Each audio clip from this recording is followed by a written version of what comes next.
There was a woman who came to me years ago, dressed beautifully, living in a fine home, surrounded by everything the world calls success. Yet she sat in my parlor with tears streaming down her face, whispering, "Florence, I have everything, but I feel like a beggar inside." And in that moment, I saw the great tragedy of our age. We have forgotten who we truly are. We are children of the infinite, heirs to all the abundance of the universe, yet we walk through life with our hands out, begging for scraps, when we should be claiming our divine inheritance. Today, I am going to share with you the most revolutionary truth I have ever discovered, the truth that transformed my life and the lives of countless others. You are not separate from God. You are not abandoned. You are not unlucky or cursed or forgotten. You are God's beloved child, and every good thing already belongs to you. Now, I know what some of you are thinking. You are looking at your bank account, at your bills, at your struggles, and saying, "Florence, this sounds lovely, but I live in the real world." But darling, that is exactly the problem. The world you call real is nothing more than the shadow of your beliefs. It is the outpicturing of your consciousness. And if you are experiencing lack, it is not because God has withheld anything from you. It is because somewhere along the way, you accepted the lie that you were separate from your source, that you had to struggle and strain and fight for every good thing, that abundance was for other people, special people, lucky people, but not for you. Let me tell you something that will shake the very foundation of everything you have been taught. Poverty is not a virtue. Struggle is not noble. Lack is not your destiny. These are lies, damnable lies, that have been passed down through generations, keeping good people bound in chains of limitation. God is lavish, extravagant abundance. God is the source of infinite supply, and you, my dear, are made in the image and likeness of this abundant God. Your very nature is prosperity. Your birthright is wealth. Not just money, though money is included, but wealth in every form.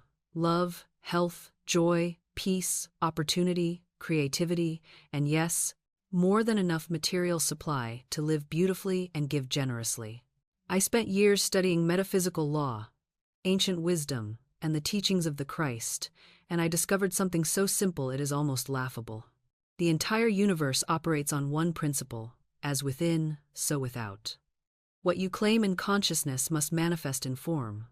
What you believe about yourself determines what appears in your life. If you see yourself as a child of God, an heir to infinite abundance, the universe has no choice but to reflect that back to you. But if you see yourself as small, limited, unworthy, separate from source, then that too must appear in your experience. Your word is law in your universe. Every thought you think, every word you speak is a decree that sets forces into motion. You are the ruler of your own consciousness, and the conditions of your life are simply the outpicturing of your inner beliefs. I've watched people transform their entire existence by changing nothing but their inner conversation. A woman once came to me drowning in debt, speaking constantly of lack, of bills, of not enough. I told her, "You must stop this instant.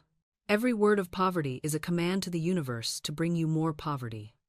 She began instead to give thanks for her supply, to bless her bills as they came, to speak only of abundance. Within months, unexpected money flowed to her from directions she never imagined. The universe was simply obeying her new orders. This is not magic. This is law. The law of cause and effect operating on the mental plane. You cannot plant apple seeds and expect oranges.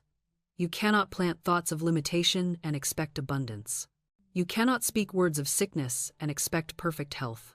The imagination is your greatest gift, yet most people use it against themselves. They imagine disaster, rehearse failure, picture themselves in situations of lack and limitation. Then they wonder why these very things appear in their lives. Your imagination was given to you to picture the fulfilled desire, to see yourself already in possession of what you seek.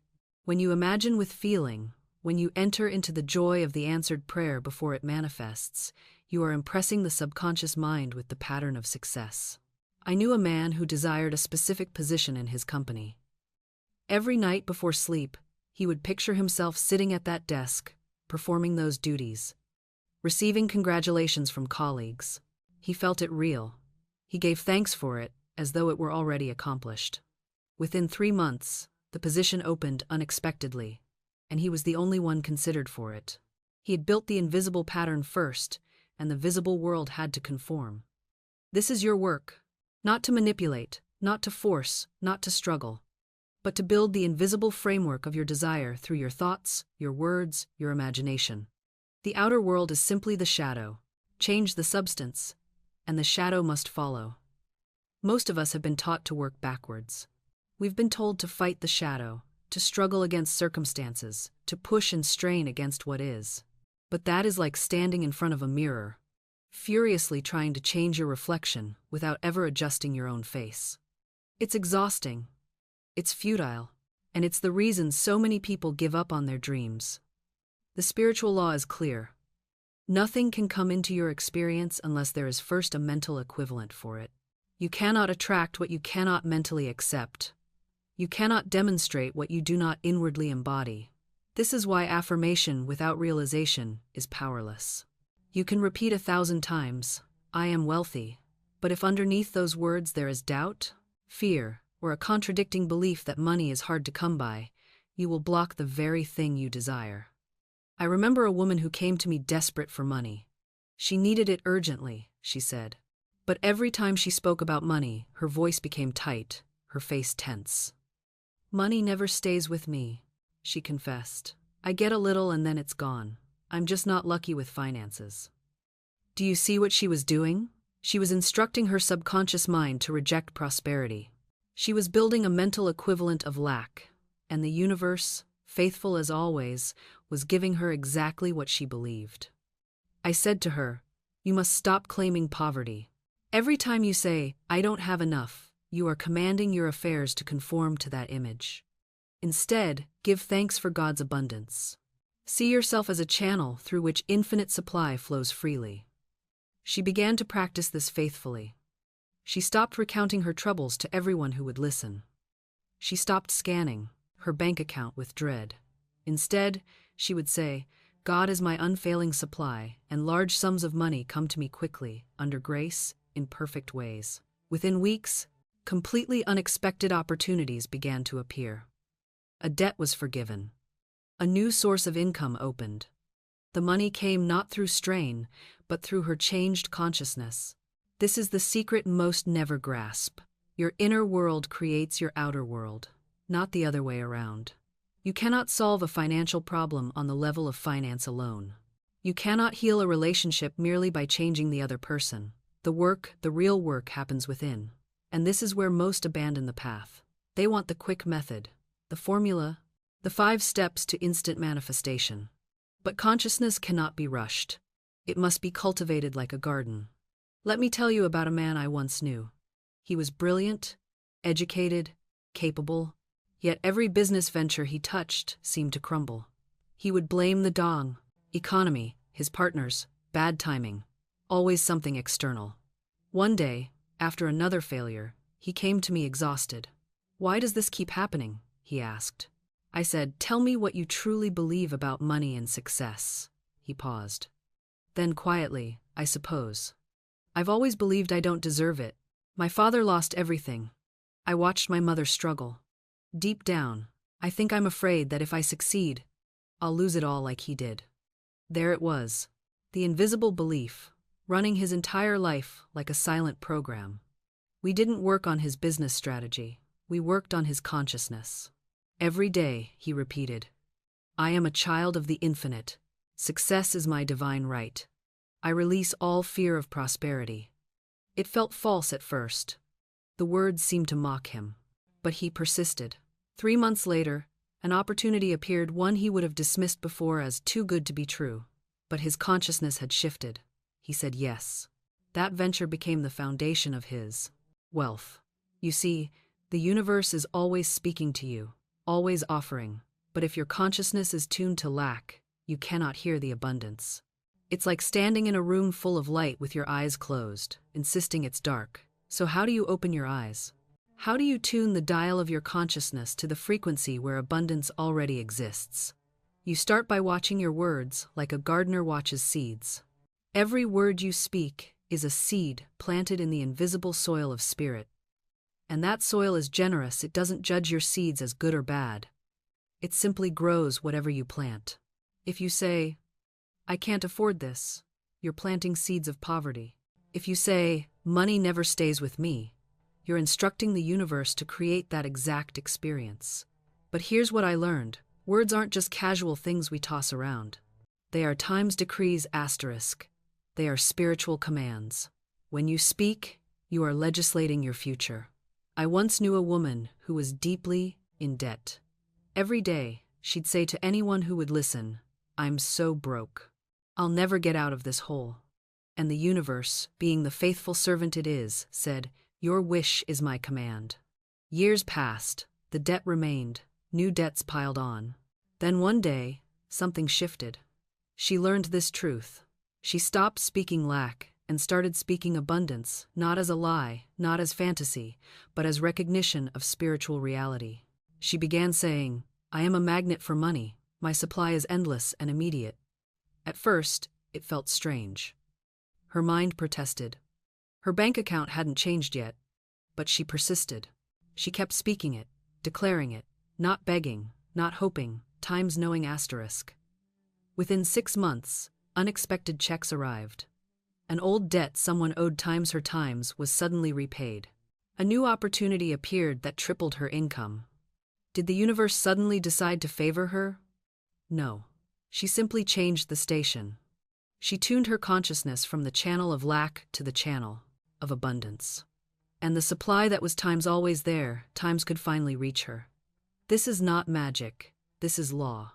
The law of mind says, as you think and speak, so you create. Your word is your wand. Every declaration is a spell you cast upon your own life. So I ask you now, what are you declaring? What stories are you telling about yourself, your life, your possibilities? Are you declaring limitation, or are you declaring your divine inheritance? Because you cannot think one way and create another. Your inner conversation is creating your outer circumstances, whether you realize it or not. Every time you say, I can't afford that, you're instructing the universe in limitation. Every time you say, I never get the good opportunities, you're placing an order for lack. Every time you say, I'm just not lucky in love, you're building a wall between yourself and the relationship you desire. But here's what's possible when you change your inner dialogue. I worked with a woman once who came to me completely defeated. She'd been looking for work for 8 months. Every morning, she'd wake up and say, nobody wants to hire me. I'm too old. I'm not qualified enough. The economy is terrible. And guess what? Nobody hired her. I said to her, you're praying in the wrong direction. You're affirming exactly what you don't want. So we changed her inner conversation completely. Instead of waking up in fear, she began to declare, the perfect position is seeking me right now. I am guided to the right place, at the right time, in the right way. She stopped talking about what wasn't happening and started talking about what was coming. Within 2 weeks, she received 3 job offers. Not 1, 3. And not from applications she'd sent months ago. These were new opportunities that seemed to appear out of nowhere. But they didn't appear out of nowhere. They appeared out of her shifted consciousness. This is how it works. You are speaking to the creative substance of the conscious universe in every moment. And that substance is saying yes to whatever you're declaring. It doesn't argue with you. It doesn't say, are you sure you want to experience that? It simply mirrors back what you're projecting. So right now, stop and listen to yourself. What are you saying when you think nobody's listening? What are you affirming when you're alone with your thoughts? Because those private declarations are the most powerful ones. That's where your real faith lives. That's where you're placing your real order with the universe. If you catch yourself speaking limitation, stop immediately. Don't judge yourself. Don't feel guilty. Just stop and speak a new word.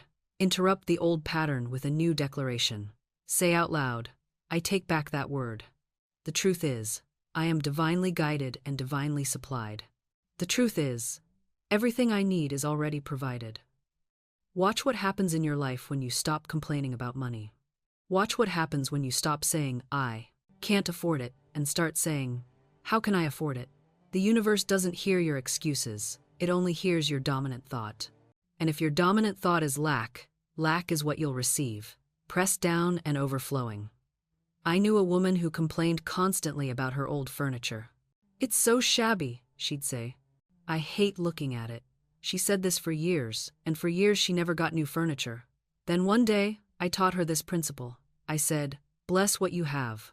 Thank it for serving you." Say, "I give thanks for this furniture that has served me well, and I give thanks for the beautiful new furniture that is now on its way to me." She changed her words. Within 3 weeks, her sister called and said, "I'm redecorating. Would you like my furniture? It's almost new." The woman received a complete set of beautiful furniture, exactly what she had pictured, without spending a penny. That's not coincidence. That's law. Your words are setting things in motion, right now. They're either building bridges or burning them. They're either opening doors or slamming them shut.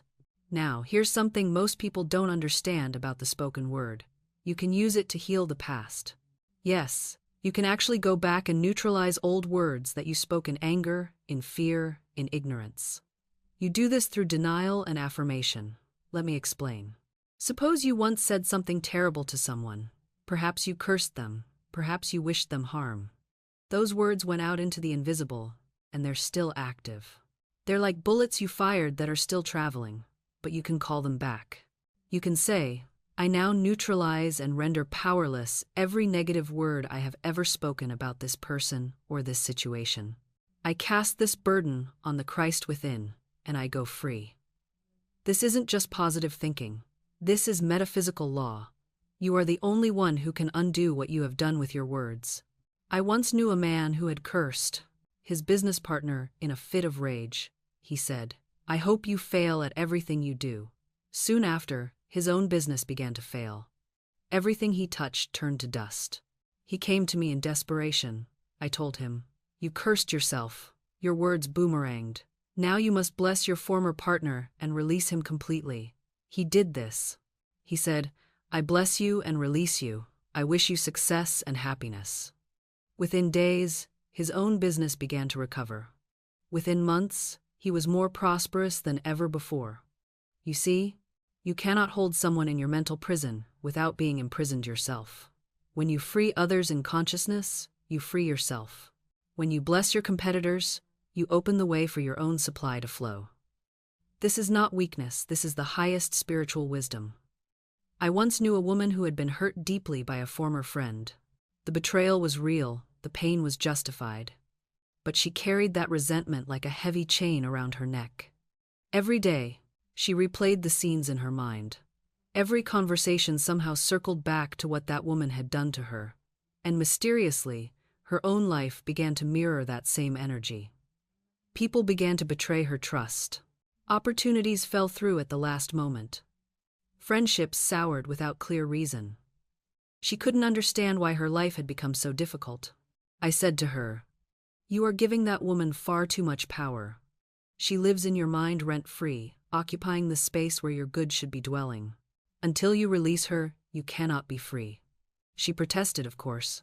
But she was wrong. She should apologize. Why should I let her off the hook? I smiled and replied, "Forgiveness is not a gift you give to them. It is a gift you give to yourself. You don't forgive because they deserve it. You forgive because you deserve peace." She began to work with forgiveness. Not the weak, passive kind where you pretend nothing happened. No, the powerful kind, where you acknowledge the hurt but refuse to let it define your future. She spoke her treatment daily. "I fully and freely forgive. I loose her and let her go. I am free, and she is free. There is no resentment in my heart." It wasn't easy. Some days the old anger would rise up again. But she persisted. And gradually, something shifted. The heavy feeling in her chest began to lift. She stopped telling the story to everyone she met. She found herself genuinely wishing that woman well. And here's what happened: her entire life transformed. New friendships appeared, deeper and more authentic than before. Money began to flow more easily. Her health improved. The chronic tension she'd been carrying melted away.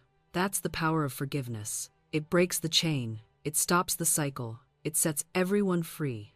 And I want you to see something else when you refuse to hold that grudge. When you release that person in your mind, you're not just freeing them.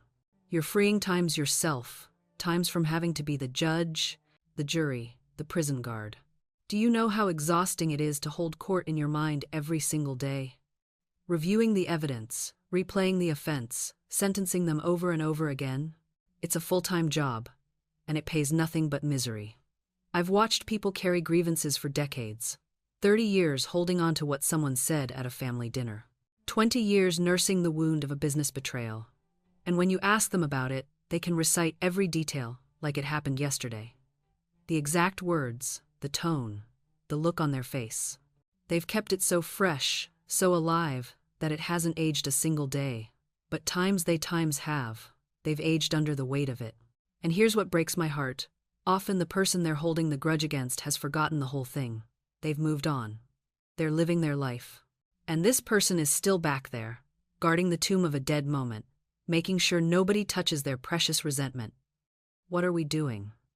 What are we protecting? The universe is trying to give you everything: love, abundance, joy, creative expression, deep peace. But you're standing there with your arms full of yesterday's garbage saying, "No thanks, I'm good. I've got this betrayal from 1997 and I'm not putting it down." Let me tell you what happens when you finally release it. When you finally say, "I forgive this person. I release them to their highest good, and I release myself to mine." First, you'll feel lighter. Physically lighter, like you've put down luggage you didn't even realize you were carrying. Then, something interesting happens in your external world. That person might apologize out of nowhere, or they might disappear from your life entirely. Or, and this is the wildest part, you might see them again and feel absolutely nothing. No charge, no bitterness, just neutrality, maybe even compassion. That's when you know the forgiveness is complete. When you can think of them and feel peace instead of poison. And the doors that were closed while you held that resentment, they start opening. New opportunities, new relationships, things you'd been wanting for years suddenly show up. Because you made room. You cleared the channel. You stopped broadcasting on the frequency of "I've been wronged" and started broadcasting on the frequency of "I am free." Here's what I want you to understand. Forgiveness doesn't mean the thing that happened was okay. It doesn't mean you have to trust that person again or let them back into your life. Forgiveness means you're no longer willing to let that moment define your present. You're no longer willing to give it power over your peace. You can forgive and still have boundaries. You can forgive and still say, "What you did was not okay, and I will not allow it again." You can forgive and still walk away. Forgiveness is not about them, it's about you. It's about your freedom. And here's what happens when you truly forgive. You stop rehearsing the story. You stop telling it the same way every time. You stop using it as proof of why you can't trust, why you can't love, why you can't move forward. The story loses its grip. It becomes something that happened, not something that's still happening. I've watched people carry grudges for decades. I've seen siblings who haven't spoken in 20 years over something neither can fully remember. I've seen friendships destroyed over misunderstandings that were never clarified. And in every case, the person holding the grudge suffers more than the person they refuse to forgive.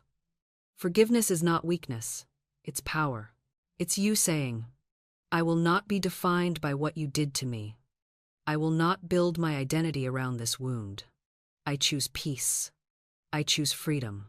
I choose myself."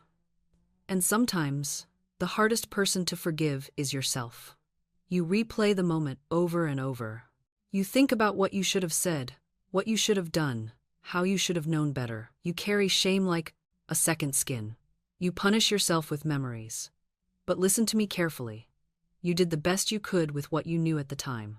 You made decisions based on the information and emotional capacity you had in that moment. You cannot judge your past self with your present awareness. That's not fair. That's not compassionate. That's not truth. Self-forgiveness is the ultimate act of self-love. It's you saying, "I am human. I made mistakes.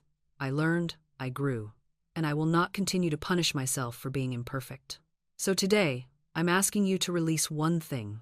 Just one person, one memory, one regret, one moment you've been carrying like a stone in your pocket. Set it down. Not because they deserve it, not because it didn't matter, but because you deserve peace, You deserve freedom. You deserve to walk into your future without dragging your past behind you. You deserve to wake up in the morning without that weight pressing on your chest, without that voice in your head replaying every mistake, every hurt, every moment you wish you could erase. And here's what I need you to understand, truly understand. Forgiveness isn't weakness. It's not naive. It's not letting people off the hook or pretending everything's fine when it's not. Forgiveness is power. It's you saying, I will not let this define me anymore. I will not give my energy to keeping this wound open. I will not spend another day in this prison. Because that's what resentment is. A prison you've locked yourself inside while throwing away the key. And the person you resent, they're not in there with you. They're living their life. Maybe they don't even know you're hurting. Maybe they don't care. Maybe they've forgotten the whole thing. But you're still there. Still replaying it. Still burning with it. Still letting it poison your present. I knew someone who carried anger toward her mother for 30 years. 30 years. Every relationship she entered, she brought that wound with. Every argument with her partner somehow circled back to what her mother had done. Every time she looked in the mirror, she saw the ways she'd become what she swore she'd never be. The day she finally decided to forgive, not because her mother apologized, because she never did, but because she was tired of carrying it. Everything shifted.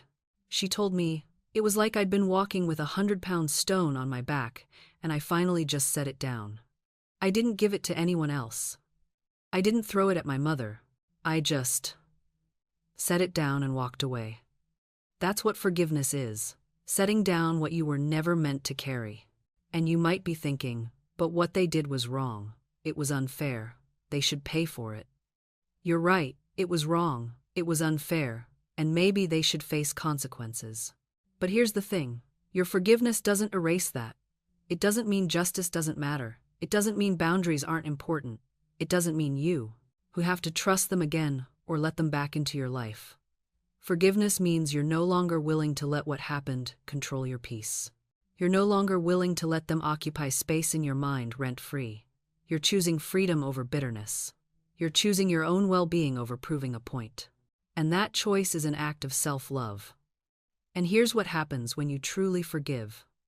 You start to notice that the weight you've been carrying around, that heavy, exhausting weight, begins to lift. Your shoulders relax. Your breathing deepens. You find yourself smiling more easily, laughing more freely. You realize that forgiveness didn't make you weak, it made you powerful. Because now, you're no longer defined by what happened to you. You're defined by how you rose above it, and you start to attract different energy into your life. When you're no longer vibrating at the frequency of resentment and anger, when you're no longer carrying that old wound like a badge of honor, you make space for new relationships, healthier connections, people who treat you the way you deserve to be treated. You also start to see yourself differently. You stop identifying as the victim of that situation. You recognize yourself as the survivor, the overcomer, the person who chose healing over hatred. And that shift in identity changes everything. Because when you see yourself as someone who has the power to forgive, to release, to move forward, you step into a version of yourself that's unstoppable. You begin to understand that forgiveness is not a one-time event. It's a practice. Some days, you'll feel free and light. Other days, that old anger might try to creep back in. And that's okay. Forgiveness is a journey, not a destination. When those feelings resurface, you acknowledge them. You say, I see you. I've felt you before, but I'm choosing peace today. And you release them again. Each time you choose forgiveness, you strengthen that muscle. You make it easier the next time. You train your heart to let go faster, to heal quicker, to protect your peace more fiercely. And eventually, you'll reach a point where you think about that person or that situation, and you feel nothing. No anger, no bitterness, no heaviness, just peace, just neutrality. Maybe even gratitude for the lessons it taught you. That's when you know you're truly free. That's when you know forgiveness has done its work in you. And that freedom, that's the gift you give yourself. Nobody can take it from you. Nobody can diminish it. It's yours, forever.